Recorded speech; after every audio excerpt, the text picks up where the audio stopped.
you're the guy who saw it. You saw his abilities before anybody else saw them. And it's just listening to you, it's so clear why you saw it. He's got this crazy, great power of communicating, and it's no accident you were able to identify it as somebody who's got it and understands it yourself.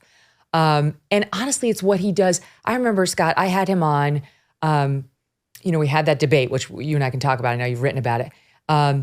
And then 9 months later, I went to Trump Tower and I asked him to knock off the nonsense. And he did immediately. And I said, well, can we sit together and just like sort of have it was kind of like a makeup interview. So he said yes, and we did. And it did fine. They aired it on Fox broadcast, but we were across from like some series finale of Survivor, something like that. So the ratings weren't what we hoped they would be, but they were okay. So I talked to Trump the next day, of course, and he's like, the ratings were amazing. We killed everybody. And I'm like, yeah. That's what he does every time. It doesn't actually have to be linked in reality. That's how he thinks. It's genuinely how he looks at everything around him.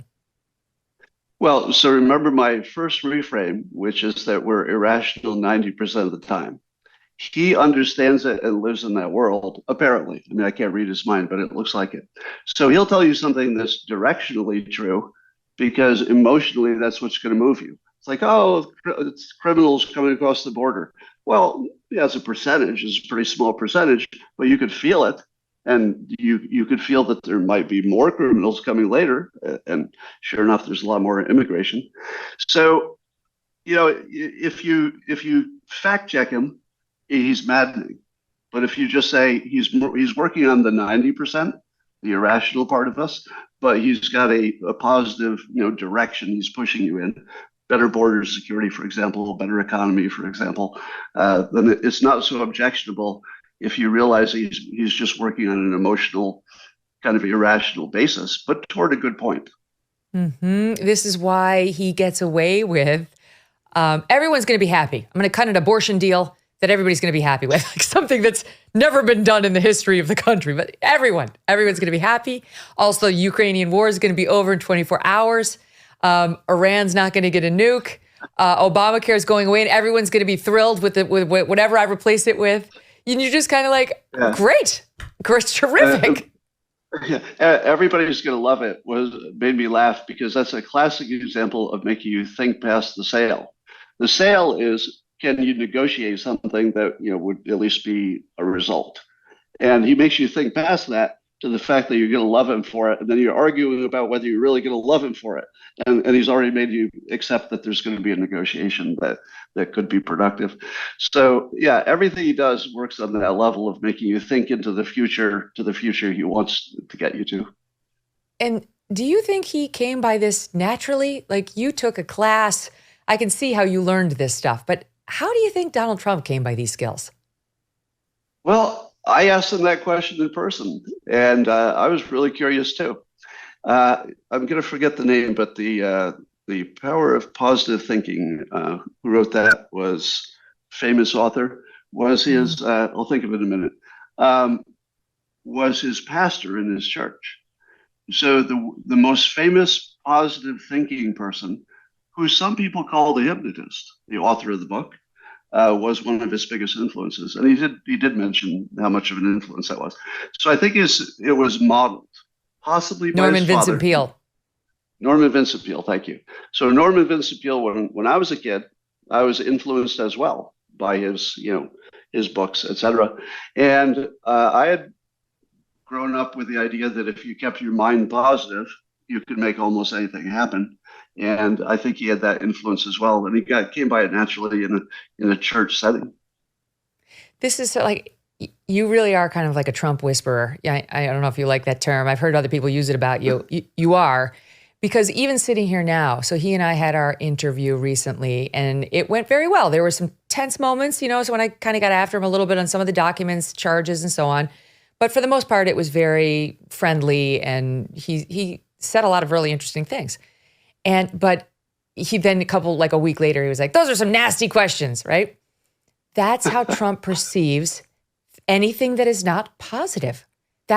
He thinks there was no nasty question, but it's just not how he communicates. He would prefer like So everything's going to work out with the criminal prosecutions, right? Like, those aren't going anywhere, are they, Mr. President? Well, so he does a trick that I saw one of my coworkers back in the phone company do to great success. She was a really strong personality, woman who got things done. And if you were in her way, she would go to your boss and tell him that you should be fired. I mean, she would really go hard at somebody who wasn't giving him, a coworker who wasn't doing what she wanted. But if you did what she wanted, she would buy you flowers. She would go to your boss and say, you've got a superstar here. Did you know how good your employee is? You should really think about this person next time you're doing a promotion. So what she did was she created the widest gap between making her happy and making her unhappy. That's what Trump does, right? If you make him happy, he will go on television and say you're the greatest thing that ever happened. You've seen him do that a number of times. But if you're not, oh, you're nasty, nasty woman, and you're the worst person in the world. So biggest range between making him happy and making him unhappy. It's just good technique. Yes. And yeah, I'm familiar with the making him unhappy lane. But in my job, it's kind of part of the deal. So it's like, but I see how he, uses this power. And I don't know if it's conscious at this point or if it's just instinctual. But you've written about that famous question and exchange that he and I had at that August 6th, 2015, very first GOP presidential debate. It was 8 years ago now. Seems like, I don't know, another lifetime, but like record setting in terms of the numbers. No one had ever seen 24 million people tune in for a primary debate before. The whole nation was watching. It was the first. It was exciting. And he and I sparred over, what was definitely a tough question about things he'd said about women. And he interrupted it with only Rosie O'Donnell. And the crowd laughed. You've called women you don't like fat pigs, dogs, slobs, and disgusting animals. Your Twitter account only Rosie O'Donnell. And you analyze that in a way that made so much sense. Can you do that here? First of all, I'm just realizing how much you changed my life with that question, because the entire direction of my life changed in that moment.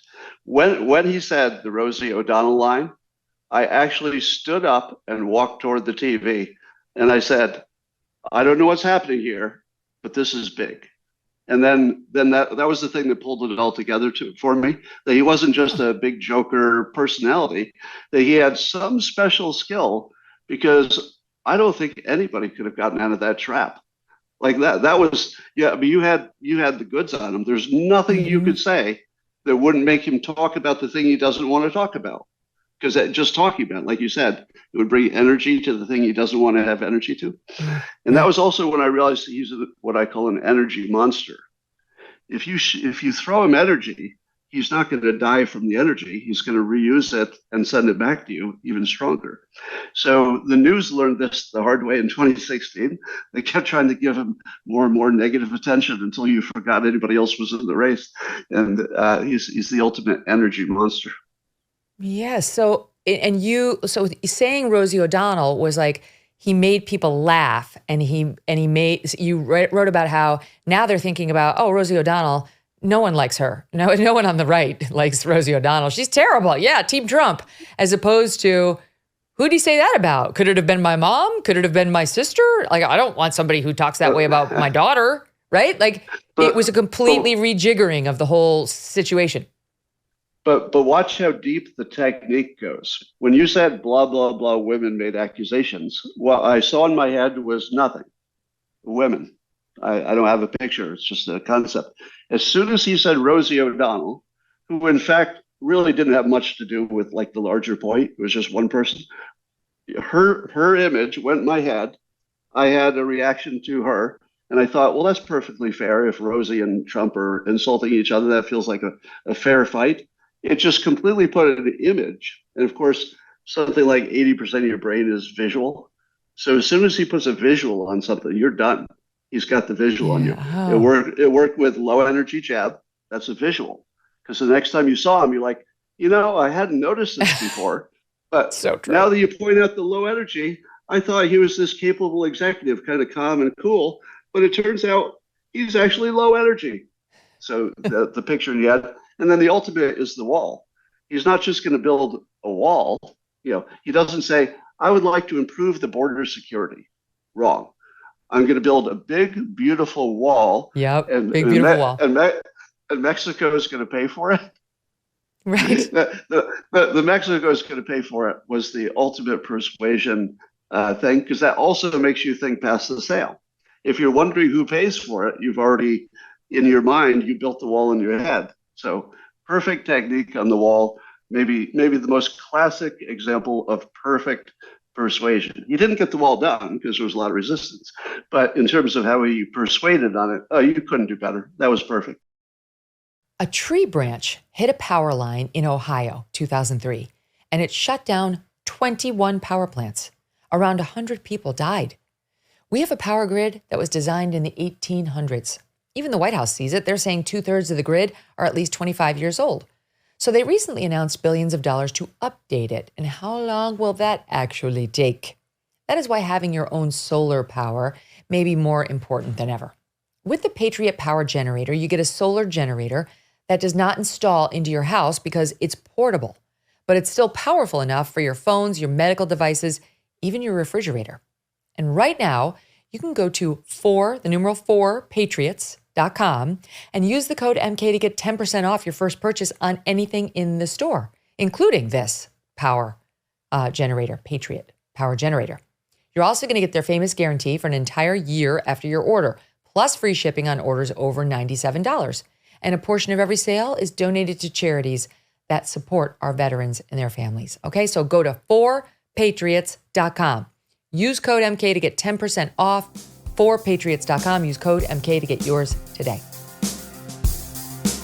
Hey, thanks so much for watching. If you like what you just saw, hit the subscribe button for more clips and full episodes.